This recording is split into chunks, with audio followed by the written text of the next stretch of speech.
Good afternoon, everyone. Almost afternoon, a minute to go.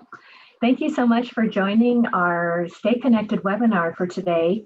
We are kind of rethinking the series and are approaching our webinars now with a little different focus, finding some ways to highlight the work of Nebraska program leaders and share information especially relevant in this COVID situation that we're all trying to manage and work our way through. Hopefully we are going to come out on the other end of this soon. But meanwhile, the first topic that we wanted to talk about that we've heard people are really interested in is since each community has a little different situation that they're dealing with, they're all in different school districts, there really are different expectations as far as the use of space in a school building. And we know that there's lots of considerations as you are planning your programs and thinking about use of space, keeping everybody safe and healthy and in quality learning environments, especially. So I'm gonna introduce our panel in just a second. We're so appreciative of having some of our really experienced and high quality program leaders from the 21st Century Program talking today to share some of their experiences, but we want to give the rest of you a chance to share as well.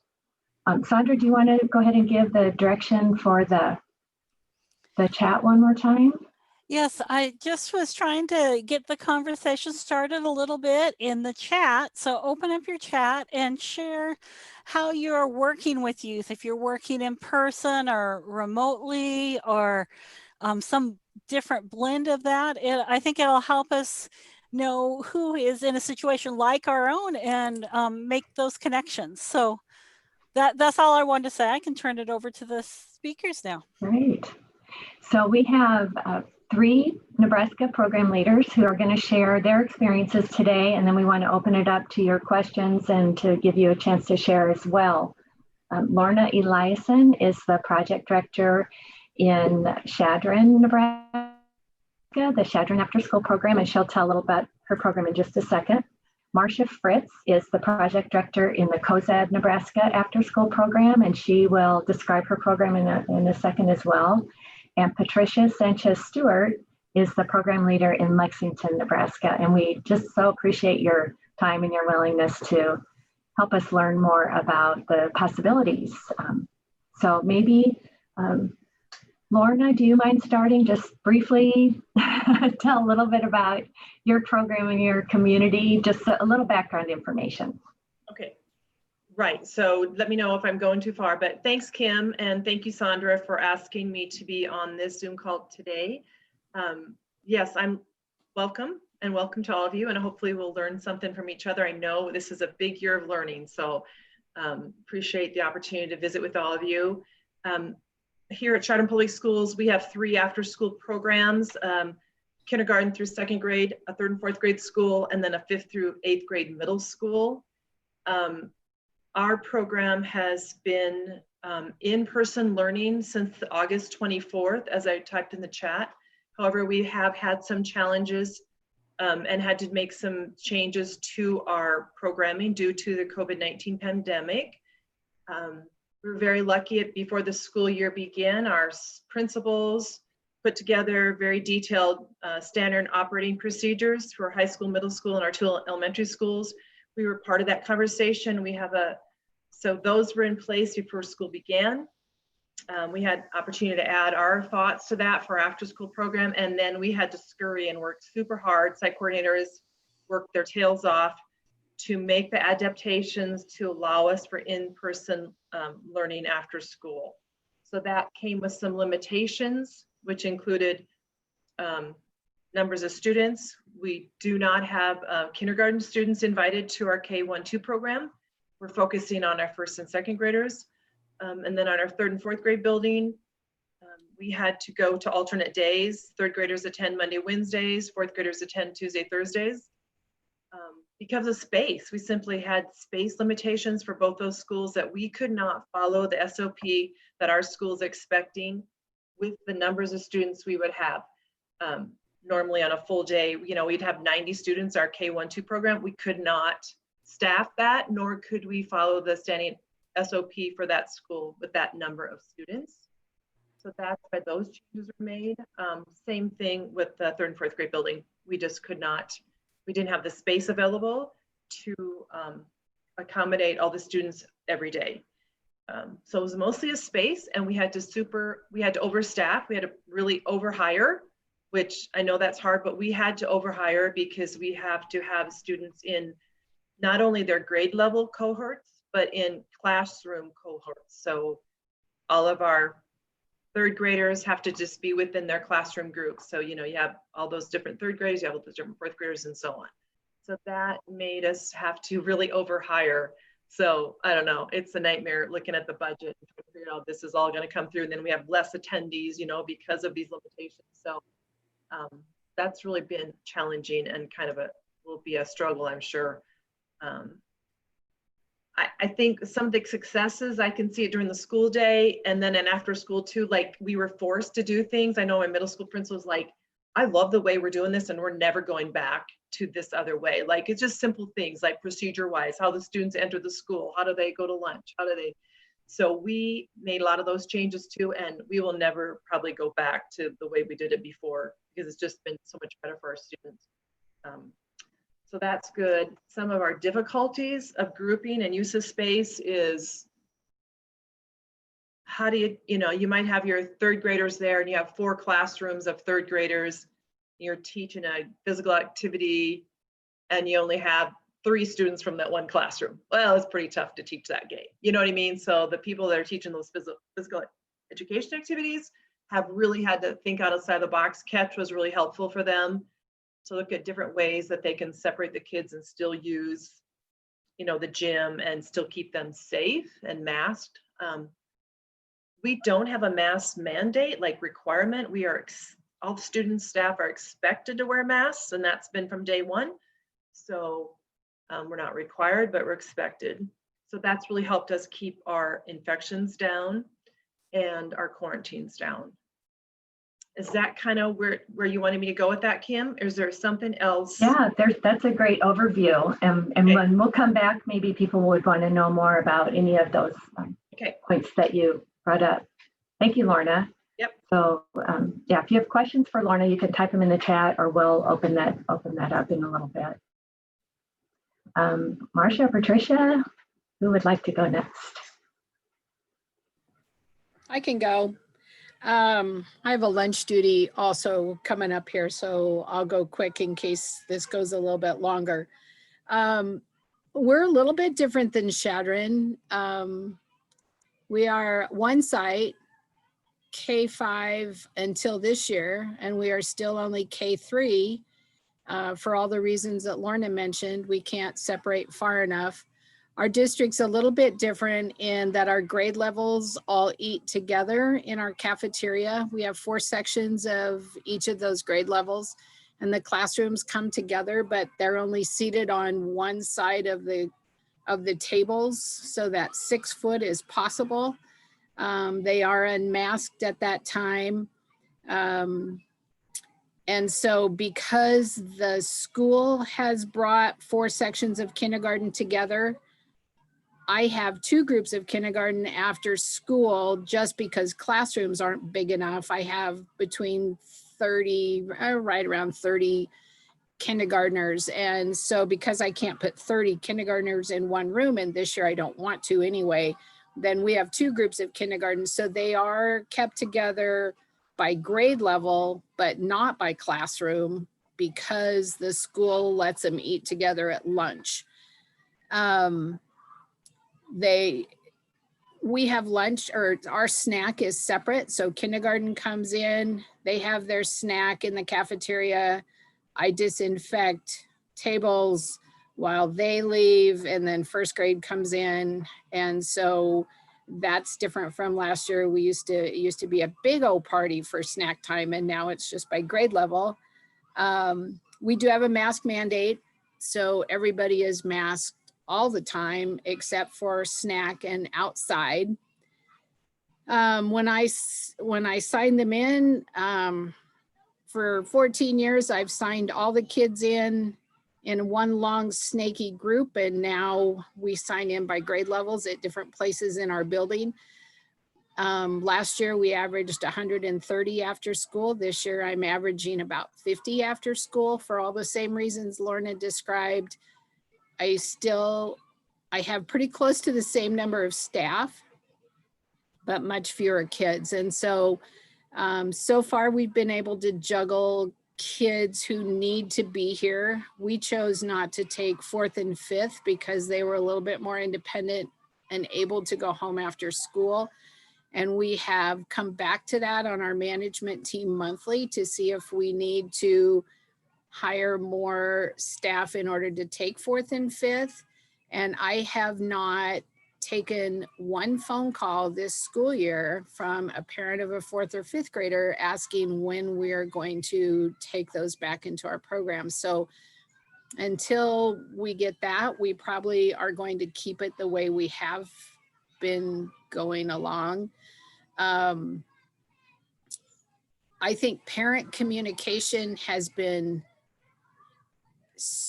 we've always had good parent communication. They all have my cell phone and they're not afraid to use it, whether it's 5 a.m. in the morning to tell me some kid's not coming, and I don't care at 5 a.m. if they're not coming. But anyway, the parent communication has been extremely good. We've really told them how important that is. If your child's not coming, I need to know so that if I want to replace our limited spots with another child who needs to be there, and our parents have been really good about that. As far as space, we're still using all the classrooms that we have in the past, and our main hub is our cafeteria. Our gym is iffy. Our middle school uses that for athletic practices after school a lot of times. So that's a crapshoot on whether we get the gym on any given day. But we have our big manipulative toys we have on rolling carts, 3-tiered carts. So we have a cart of Legos, a cart of Duplos, a cart of magnet tiles, a cart of dinosaurs, those kind of things. And if before, I mean, we've used those for a long time. And so in the past, we would put them all out in the cafeteria, and during free time, then the kids would just go to whichever cart they wanted, and then they would take that line and that cart to a classroom. And now if kindergarten wants the magnet tiles, then they keep them for the week. And so that's the only group who gets to touch those. And then the 48 hours over a weekend is our disinfecting time. And then the next week, another group can take the magnet blocks. So that's been a little bit different. We do have individual art bags for all the kids. They have their names on them, and they have glue sticks and crayons and markers and colored pencils and scissors and whatever they need. So those are, and then if I have kindergarten this week and next week I'm moving to 1st grade, then I just exchange those bags with whatever teacher I need to have the right bags for the kids I'm going to have. We let them come in a week at a time into our cafeteria. So that's where all of our toys are. So if 1st grade's in our cafeteria for the day, then they check into the cafeteria, but they go outside first.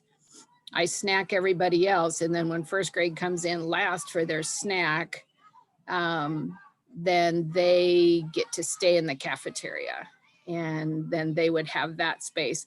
And they love being in the cafeteria because that's where all of our cupboards are with all of our games and puzzles and things. Then our teachers all have rolling carts, and they have to take at least 10 activities into those classrooms every day, and they can change those out, and we really let it be student driven. If one of the kids says, you know, can you bring puzzles tomorrow, then the teachers are really, really good, I have to say, about, they'll come in and they'll say, one of the kids asked if we could take the snap beads in, and so they're really good about trying to cater to that, to the students. And so they take things on their rolling cart also, because, you know, other than their outside time and their little bit of snack time, they're in that classroom, and that's different for us also. I'm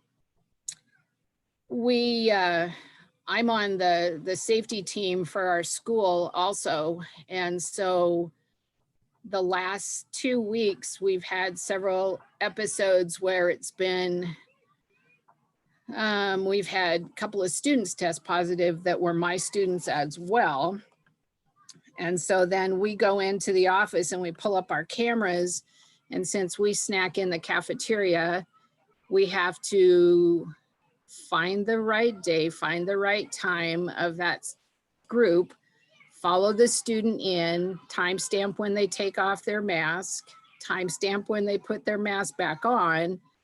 And if it's 15 minutes closer than 6 foot, then they're quarantined. And this year we intentionally made a 10-minute snack for each group. First of all, to get them all through, but secondly, to avoid that 15 minutes of unmasked contact. And so, and then we have to do the same thing for the lunch period. And so the 2 kids that have had to quarantine, they were fine at snack for us. It was, you know, like 9 minutes and 13 seconds or something, but lunch did them in both times because it was closer to 20 minutes with no mask and face-to-face. So those kids were quarantined because of lunch, and you can't eat lunch in 10 minutes. So I've had really, really regular attendance. The kids that are coming are more regular than we've had before. I've never, ever had trouble with our attendance goals. In our particular case, we need 108 kids to meet attendance. I already have 48 that have met that, which usually I already have 108 before Halloween. I usually meet my attendance goal, but the kids who are coming regularly. And another success, I think, or something we're celebrating is our discipline is almost non-existent. I mean, the kids are excited to be here. They're enjoying the activities. I think they're glad to get time to play with their friends. And I have very few complaints on, you know, and it hasn't been that way. And our district is kind of doing the same thing. It's like, you know, maybe we were too big before, you know, 130 kids after school maybe was too big, and we were setting ourselves up for those discipline issues. So that would be another success.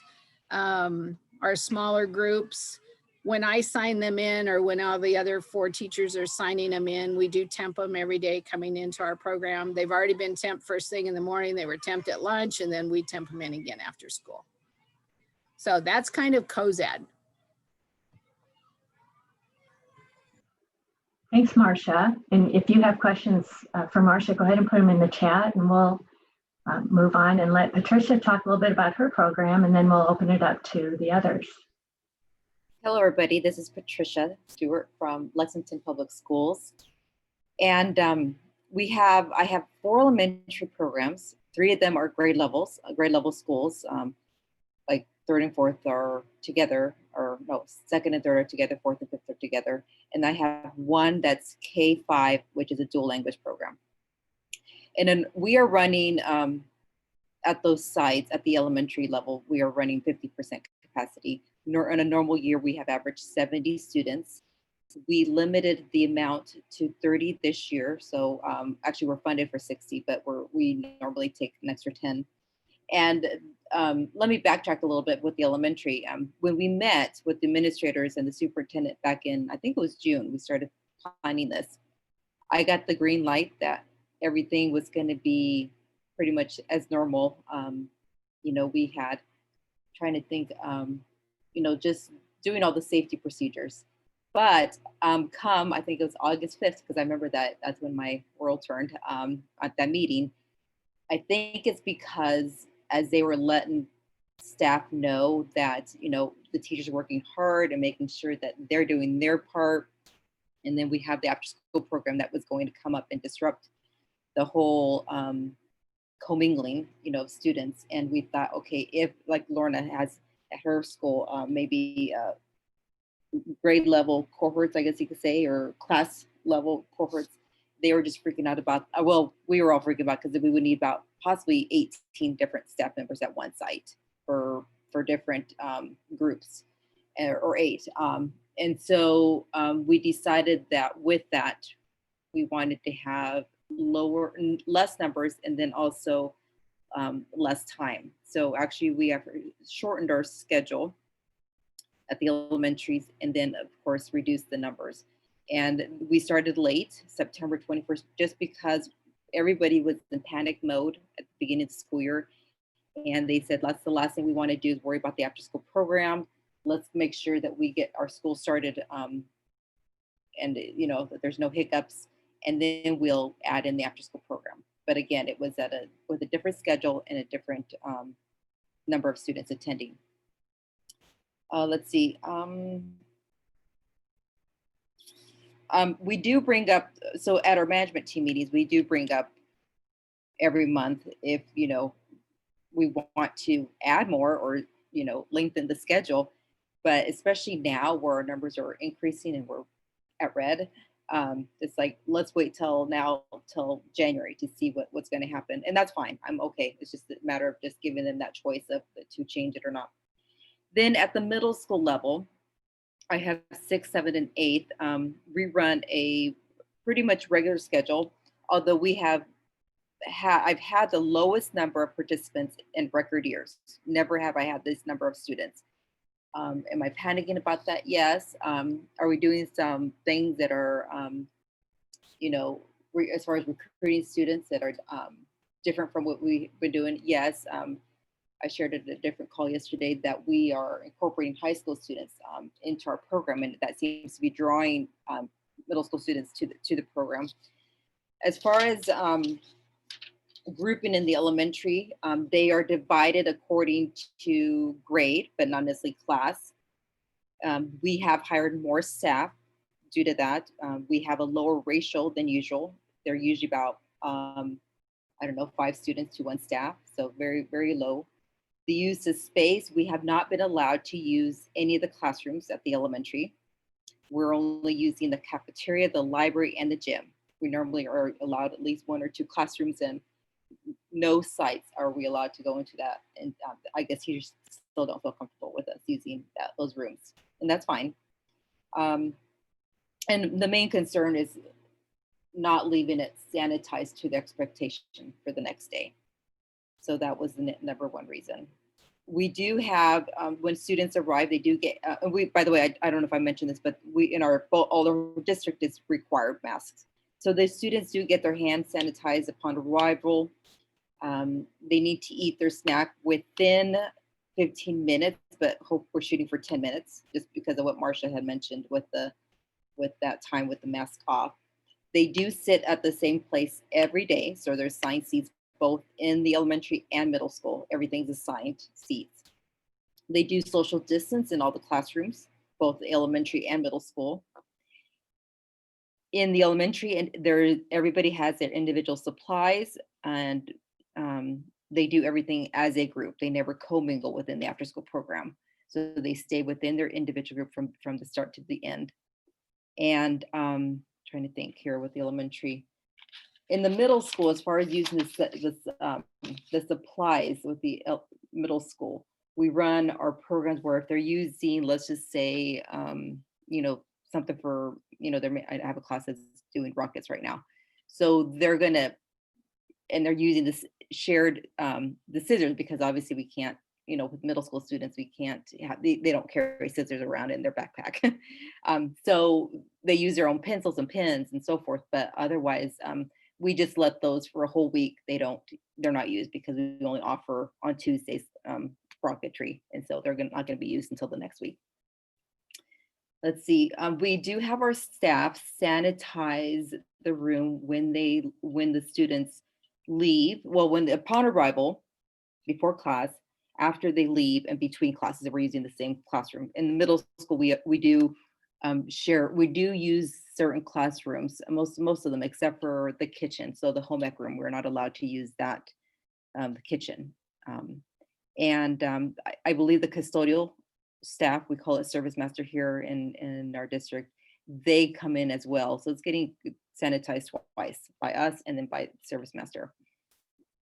At the middle school, like I mentioned, we do have access to certain classrooms if the teacher's okay with it. There have been some classrooms that we had access to before, but I don't really, I usually ask if I can use their room, and if I don't get a response, which I normally have in the past, then I just assume they don't really want to tell me. I'm worried about using the classroom. I just find it in the classroom.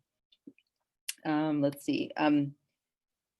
If we're doing something with cooking, because we've been doing a lot of cooking in our after school program, then we just use the classroom with a sink and a microwave. We have not baked anything all school year, which is, I'm running out of ideas for what not to bake, activity classes that don't require any baking.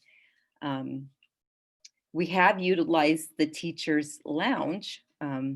That's a room that we had never used before, but that has a microwave and a sink and a table. And so I asked if I could use the teacher's lounge, and that's fine. I'm always careful to make sure that room especially is not, we don't leave it a mess, although there's only 2 staff members from the whole building that use that room. So I'm okay. Everybody else is eating in their classroom, all the teachers. Let's see what else.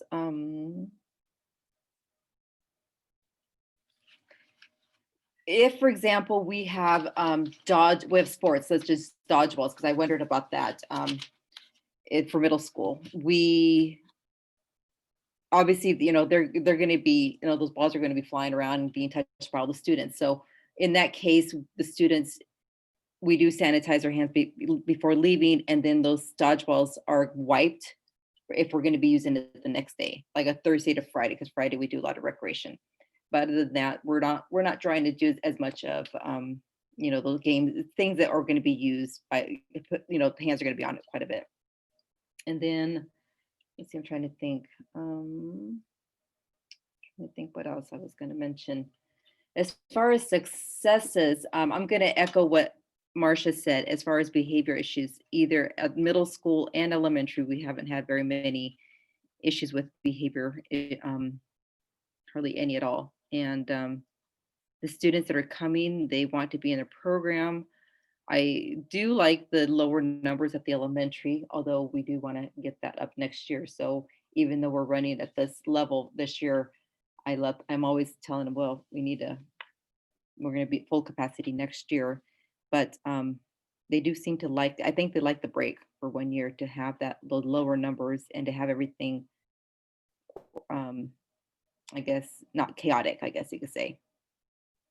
So, and then as far as middle school, well, I mean, the success would be just finding other places that we can. We just finished up skate school, and we're using up the hallways for that since it got cold. And we're using the auditorium for that. We've never done that before. So, just finding other spaces that we never had before. I don't know if does anybody have any questions for me. Thanks, Patricia. I've heard a lot of similarities, but also quite a few differences across your 3 communities. Really appreciate you sharing. We just have a few minutes, so I'm not going to talk. I'm just going to see what questions you have, or if anybody wants to share a little bit about what they're doing in their program.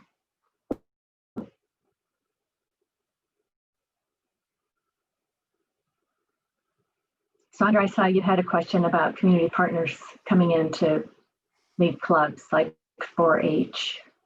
Yeah, that was kind of one of my questions. As a partner, what do you need from outside organizations? Can they help? Is there programming needs that you have the partner organizations like 4-H or other organizations in your community could offer help with? Sandra, we've had our Dawes County Extension coming in this fall. We've been able to allow them. At first they couldn't come into the building. So they were doing everything outside. So Tessa was doing Move It at our 3rd and 4th grade building, and she leads Clover Kids Club with the 2nd graders. So she was doing that outside at first, and then we were able to bring her in, you know, masked and so forth. So that, and so same with Keep Chardon Beautiful and another community partner. So that's been great. So she's doing Clover Kids twice a month. Now they've been mandated to go virtual as of November 30th. So she's gonna maybe teach that via Zoom, like give us the lesson plan and materials if needed. And then she'll log in, you know, she'll be teaching via Zoom and still be there to lead the meeting and the pledges and all that. So that's awesome. So that's been awesome for her to be able to do that. So that's really worked out really well for us and for her too, you know, to have that opportunity.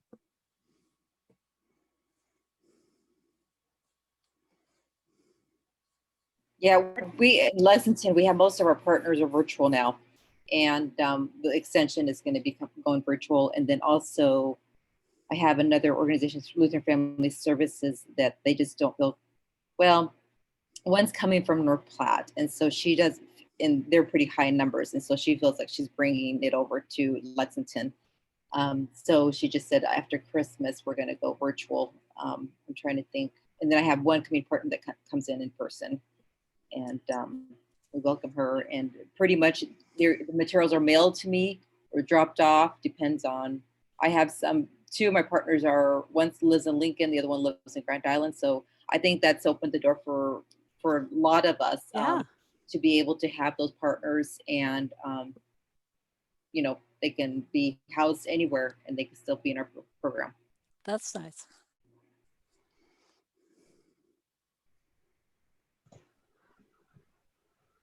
Thank you. Are there any other questions for, I think Marcia had to run off to lunch duty, just like all of you. Everybody wears a lot of hats. But do you have any last questions for Lorna or Patricia? Well, we really appreciate you sharing. There are just so many challenges this school year, and it sounds like I heard lots of very positive comments about what you've learned too. So that I think that's fantastic. I see Sandra posted the certificate, link to the conference certificate there. You just got that up and going. Thanks, Sandra. So if you attended the Get Connected After School Conference, finally we have the certificate of participation ready to go.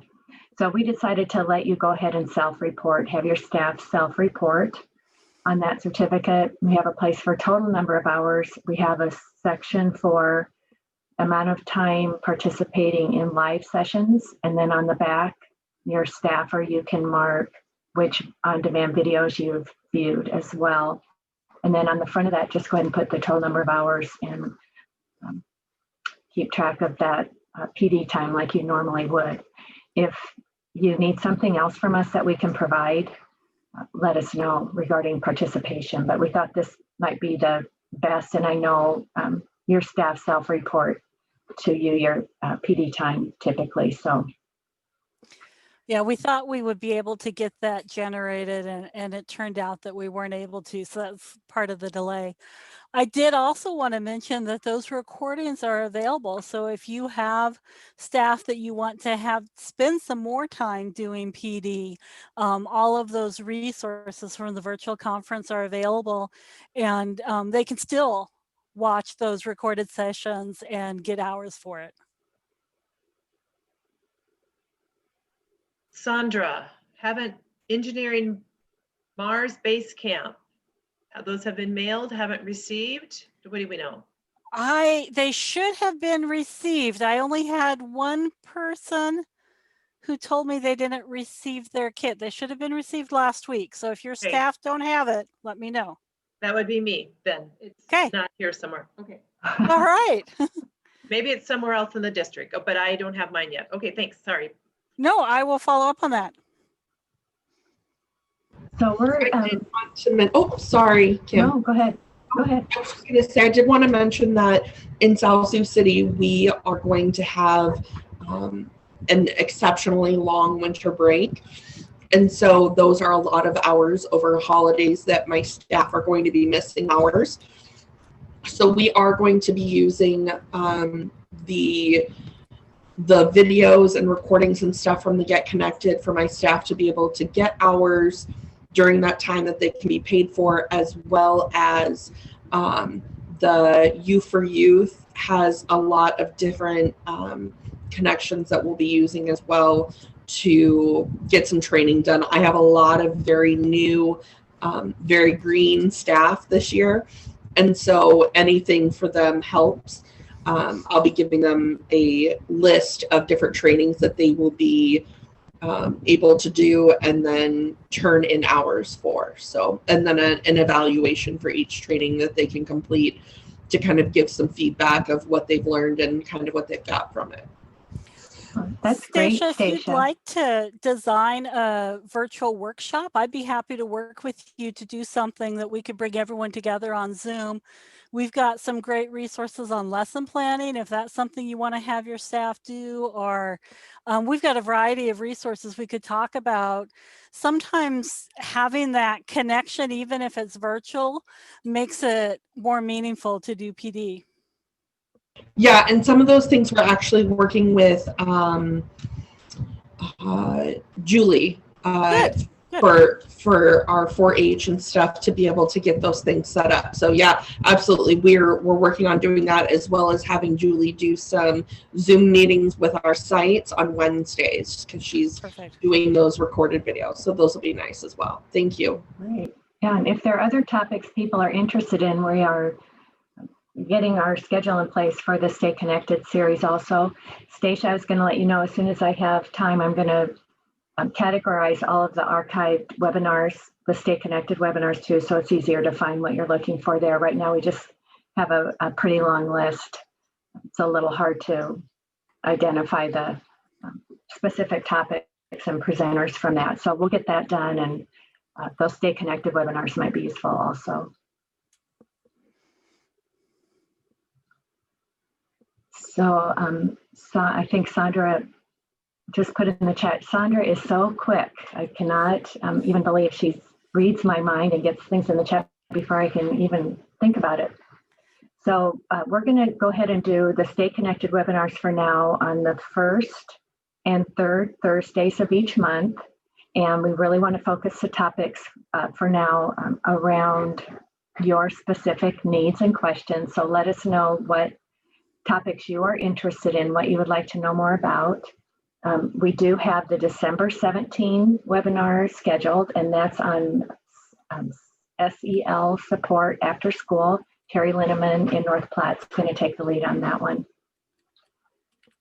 So we really appreciate all of you joining. We'll get this recording posted as soon as we can, and I'll get those Stay Connected recordings organized for you so you can find what you're looking for. Thank you, Lorna. Thank you, Patricia. Thanks for joining. Sending a thank you to Marcia, wherever she is in the lunchroom right now.